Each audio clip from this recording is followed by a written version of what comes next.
State bank के deputy governor के एक बयान ने अभी हालिया पूरे मुल्क में तहलका मचा कर रख दिया और मईशत के नुकसान की एक नई दास्तान रकम कर दी।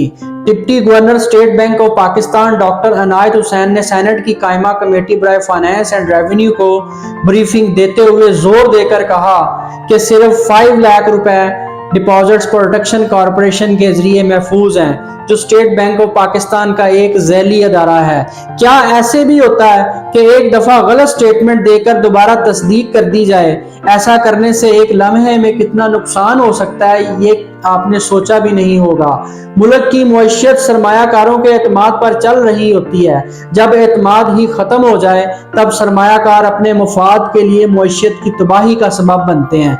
Doctor Inayat Hussain deputy governor state bank of Pakistan के एक बयान ने मुल्क के तमाम सरमायाकारों को 1 मिनट में हैरान कर दिया। अब हम देखते हैं कि इस एक गलत बयानी की वजह से मुल्क के मुआशी, माली और बैंकारी मामलात पर क्या असरात पड़ सकते हैं, उस पर आज हम बात करेंगे। बैंकों के दिवालिया होने पर स्टेट बैंक ऑफ पाकिस्तान के गुमराहकुन बयान के असरात नुमायां और दूररस हो सकते हैं। यहाँ कुछ मुमकिन असरात हैं। गुमराहकुन बयानात बैंकारी निज़ाम में एतमाद और एतमाद को ख़त्म कर सकते हैं, जिससे सरमायाकारों का एतमाद ख़त्म हो जाता है।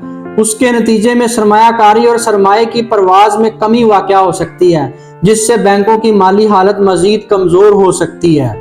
अगर गुमराहकुन बयानात की वजह से डिपॉजिटर्स का बैंकिंग सिस्टम पर एतमाद ख़त्म हो जाता है तो वो अपने फंड्स निकालने के लिए जल्दी कर सकते हैं, जिससे बैंक चलते हैं। ये बैंकों की लिक्विडिटी और सॉल्वेंसी पर इजाफी दबाव डाल सकता है, जो मुमकिन तौर पर दिवालियापन का बायस बन सकता है। गुमराहकुन बयानात बैंकिंग सेक्टर में आलमी अदम इस्तेहकाम का बायस बन सकते हैं, क्योंकि ये गैर यकीनी सूरत हाल पैदा करता है और निज़ाम की सालमियत को नुकसान पहुंचाता है। इसका एक बड़ा असर हो सकता है दूसरे बैंकों और मालियाती अदारों को मुतासर कर सकता है, जो बिलाखिर एक निज़ामी बहरान का बायस बनता है। स्टेट बैंक ऑफ पाकिस्तान के गुमराहकुन बयानात के कानूनी और रेगुलेटरी नताइज हो सकते हैं। दायरा इख्तियार पर मुनहसर है।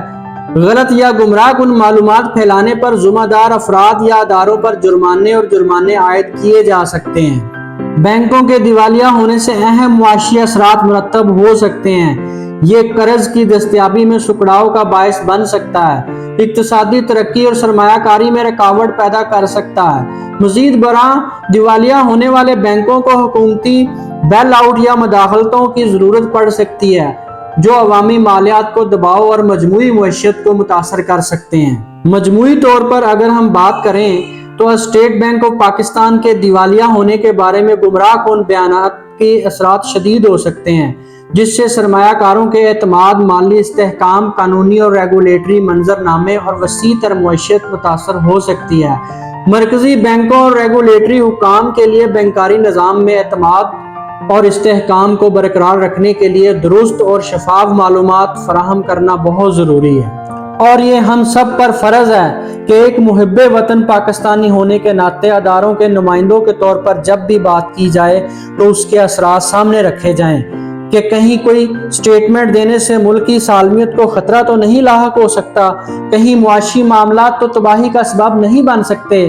अल्लाह हमारे मुल्क को मजबूत करे और दिन दुगनी और रात चुगनी तरक्की नसीब फरमाए। आमीन।